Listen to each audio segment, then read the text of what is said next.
अस्सलाम वालेकुम। मलकवाल से सकलैन साबरी की मुखातब रिपोर्ट। मलकवाल अवामी मसाइल ग्रुप के एडमन ख्वाजा आमर नसीर और तहसील प्रेस क्लब वफद की मेडिकल सुपरिटेंडेंट डॉक्टर नासिर वकार से मुलाकात।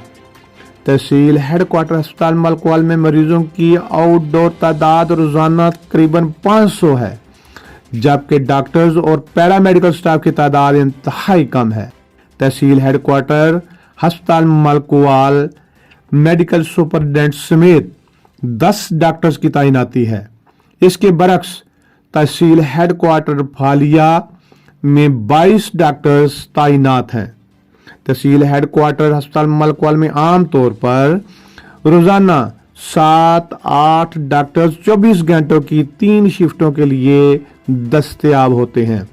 मरीजों की ज्यादा तादाद और डॉक्टर्स की कमी की वजह से यकीनन परेशान हाल मरीज और लाहिकीन के लिए बेहतरीन सर्विस मुमकिन नहीं है। क्लास 4 मुलाजमीन की मदद से मरीजों को मैनेज करने की कोशिश की जाती है, जिसकी वजह से आम तौर पर शिकायत का सामना करना पड़ता है। ट्रामा सेंटर, इमरजेंसी और इंडोर मरीजों के लिए सर्विसेज भी फौरी और अहम हुआ करती हैं। मरीजों और इनके लवाहिकीन को सिक्योरिटी गार्ड्स के रवैये से भी शिकायत हैं।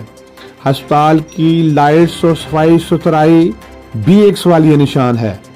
जिम्मेदार मजाज अथॉरिटीज तहसील हेडक्वार्टर अस्पताल मलकवाल के लिए जिम्मेदार मजाज अथॉरिटी से खुसूसी तवज्जो का सवाल है।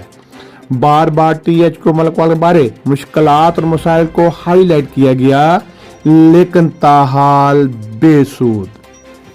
दो मोटरसाइकिल मेरे दरवाजे तो मेरे चोरी हो गए। इतनी मैं बाहर अपने उसको डिगार लगा छड़ा या मैं कमाऊंगा तो बंदा जिना ले जाना तू मैं 70 में चुरी कर दे ऑन बेनिफिट को नहीं किसे 40,000 रुपए ਨਾਲ ਗਵਰਨਮੈਂਟ ਨੂੰ ਵੀ ਕੋਈ ਫਰਕ ਨਹੀਂ ਪੈਂਦਾ। ਤੇ ਦੂਜੀ ਗੱਲ ਇਹ ਜਿਸ ਟਾਈਮ ਪਰਚੀ ਫ੍ਰੀ ਹੈ ਤੁਹਾਡੇ ਹਸਪਤਾਲ ਦੀ, ਜਾਂ ਤੇ ਪਰਚੀ 100 ਰੁਪਏ ਦੀ ਕਰੋ, ਬਾਹਰ 30 ਰੁਪਏ ਕੋ ਪਰ